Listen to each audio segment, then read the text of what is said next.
What is going on, everyone? Welcome to another very exciting episode right here on the MIgardener channel. In today's episode, we're going to be planting one of the most bougie of the onion crops, the shallot. I'm going to show you how to grow it, and we're going to be comparing how to grow it from seeds versus sets. Let's go.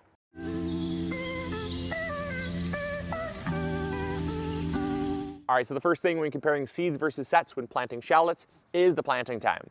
So if you are starting sets like we are today, you're going to be planting them in late fall, a little bit after you'd plant your garlic. And the reason why is these sets are going to sit in the ground, they're going to set in the ground, and they're going to sit dormant.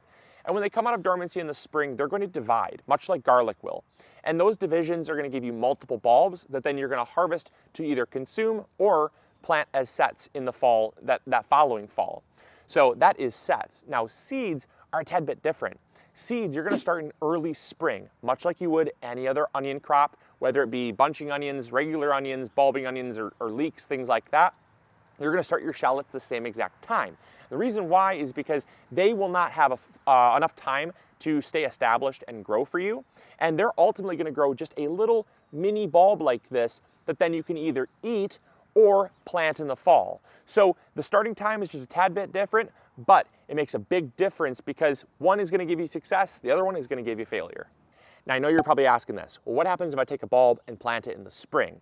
The only thing that's going to happen is it's not going to divide. It's just going to sit in the ground, and then what's going to happen is it's going to grow and it'll most likely flower. It will not form multiple bulbs. So if your goal is to get multiple bulbs, which is the goal of planting out a shallot, then you want to plant sets in the fall or seeds in the spring, and then use those bulbs as sets in the following fall. So just want to clear that up.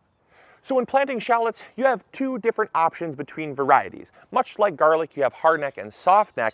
With shallots, you have a traditional shallot and you have what's known as a banana shallot. I'll get into the differences, which is very slight, but the traditional shallot is going to be a smaller bulb and it'll form many more bulbs, much like garlic will, basically form like a head. You'll get between 6 and 7 shallots out of a traditional shallot bulb. Whereas a banana shallot is actually a cross between a shallot and an onion, and that's what gives its more elongated shape. And that elongated shape is going to yield less shallots, but larger shallots.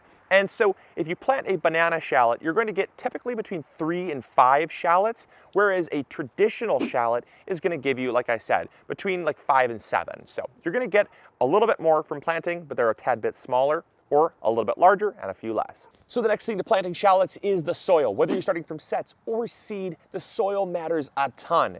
You want a very loose, well-draining soil. We're going with basically pure compost. Now we have amended our native soil with the pure compost. And basically what that means is if you were to dig down about 10, 12 inches deep, you're going to find native soil. That's the soil that our yard is comprised of. And that's great because it has a lot of minerals, but the important takeaway is that on top, we have like 10, 12 inches of this beautiful loose compost. And that's really important for growing shallots. Any onion crop, not just shallots, but onions, leeks, whatever it may be, needs really loose soil because they're very prone to rotting. And so the soil we have here is basically pure compost. That's going to drain very well, but it's also going to hold on to the right amount of moisture because shallots also do like lots of moisture. It's just the right amount of it, right? Any good thing in too much of quantities can be a bad thing, right? So we like the moisture holding capabilities, but we also like the drainability or the drainage of compost. So that's the type of soil. Now, if you don't have compost accessible to you and you have just your native soil, what I can recommend doing is amending with some type of organic material of any kind, whether that be broken down leaves, broken down grass clippings, stuff like that, to kind of loosen up that native soil. Or if you go with even something like perlite, or even take a bagged potting mix and kind of work that in, that's great too. If you're growing in containers, you can grow shallots in containers. Make sure you go with just a potting mix. You want something that's going to be loose and well draining, but holding on to just that right amount of moisture so that they don't dehydrate. Because if onions, or if any type of onion crop dehydrates, you're going to end up with really shrivelly cloves and they will not develop fully. Now the next thing we're doing is we're going to amend the soil to get the right pH. And to do that, we're using pelletized sulfur. Now, pelletized sulfur is a really important resource for us because it helps prevent rot. Like I said, onion crops are very prone to rot. And so in this little 4-foot section here, I'm going to add about a 1/4 cup of pelletized sulfur. And what that's going to do is it's going to temporarily change the pH of the soil so that there's less risk of that rot. Now, this would also go to planting any type of bulb. You can also use a product called Bulb Plus we sell over at MIgardener.com. It is in limited quantities, but it is a really good fertilizer and soil amendment all in one. Now, we'll get to talking about fertilizer in a second, but this sulfur here is super important, and it's something that all bulbs should be planted with. Whether it's a powdered sulfur or a pelletized sulfur doesn't really matter, but whether you're planting dahlias, whether you're planting onions, shallots, potatoes, anything like that. Potatoes are a tuber, I get it, but any type of tuber or bulb, you want to put some sulfur in the ground because they're all going to be very prone to that rot. The next thing we're going to talk about is spacing. You'll notice here these holes are spaced quite far apart. Now they're a lot further apart because shallots are going to develop as almost like a large head of garlic would. And so because of that, we need to account for about, as I said, about 3 to 4, 3 to 5 of these in a big cluster. When these fully develop, they're actually going to fill out in basically a circle about like this. It's really crazy. Now, if you're planting a traditional shallot, they're a little closer together, a little smaller, but still about the same. Still about a 4 to 5 inch diameter circle. So we want to make sure that we account for that, because if we don't, they're going to be way too crowded. Now, the planting depth is really important for planting sets. Just like garlic, you want to make sure you get them down below the soil level. Not too low to where they're being completely buried, but just so that the little top, right, where the leaves are going to form, this pointy top needs to be just kind of poking out from the soil. But this whole bulb should be below the soil level, because then what that's going to do is the soil is going to protect the bulb throughout winter. If it's planted too deep, what's going to happen is the soil is going to compress around the bulb. You're going to end up with smaller bulbs, and you have a higher chance of the bulb actually not being able to develop fully, because the leaves, when they come out, are going to be forcing through a lot of soil. And the leaves are not like a stem on a regular plant.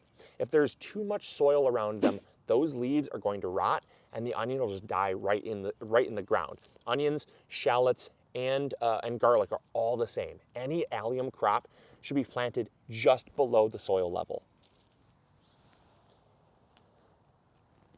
I'm following up with just a little bit of pelletized sulfur, so it's right around the hole there.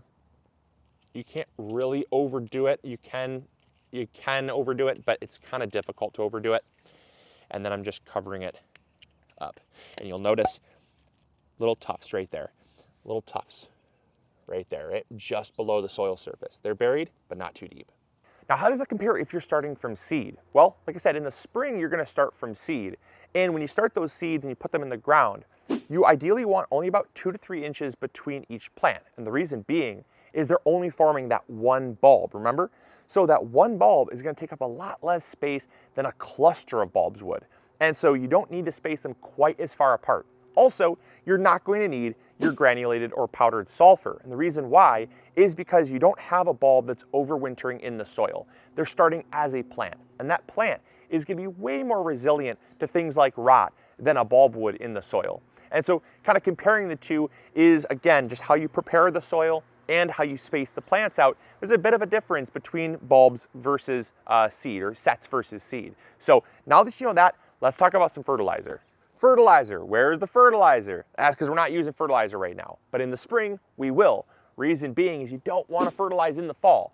Now this goes with any type of bulb crop. You do not want to fertilize in the fall, because any type of fertilizer that could encourage growth is going to increase the amount of green growth that it forms. And green growth in the fall is not good. You want it to focus on root development. Now, where that differs a little bit is if you're someone that feels like your soil needs some phosphorus, you can apply things like bone meal or Bulb Plus, which has lots of phosphorus but no nitrogen. You don't want any nitrogen, and for that reason, we're typically not going to fertilize anything until the spring.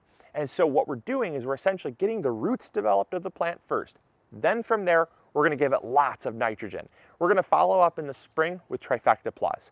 And that is regardless if we're starting from seeds or sets. Because what we want to do is we want to get lots of green growth. because the more green growth it has, the more energy it has, and that means the larger the bulbs are going to be. So what we're doing is we're waiting, we're simply being patient, and then in the spring, as soon as we start to see those little tops forming, we're gonna come back and we're basically gonna top dress. That's the process of adding fertilizer to the top of the soil, raking it in, watering it in well, and then you're done.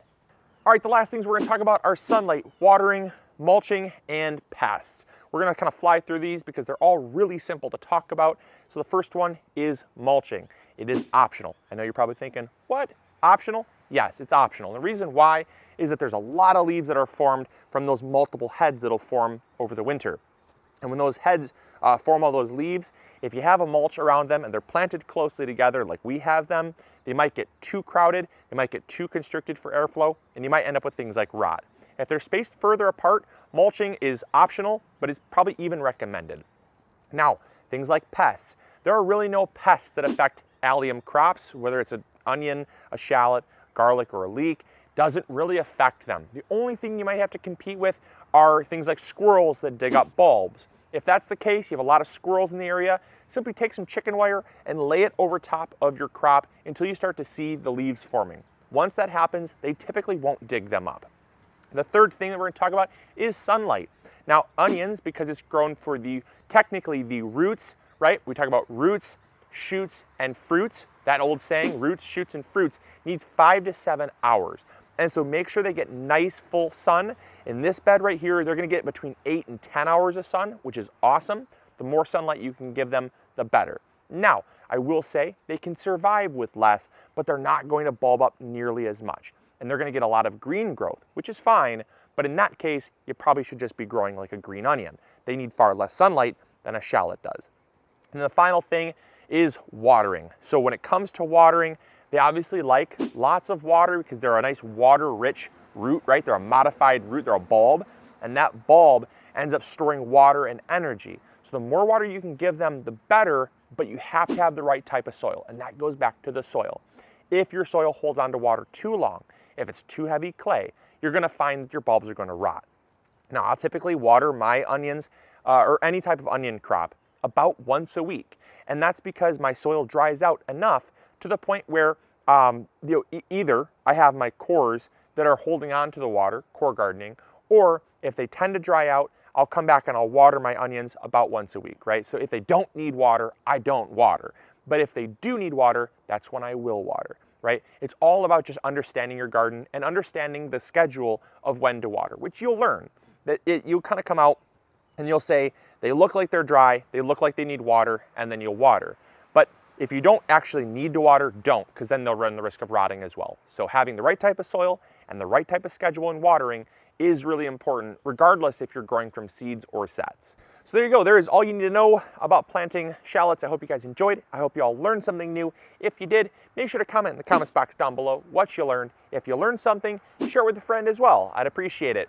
And as always, this is Luke from the MIgardener channel, reminding you to grow bigger. Take care.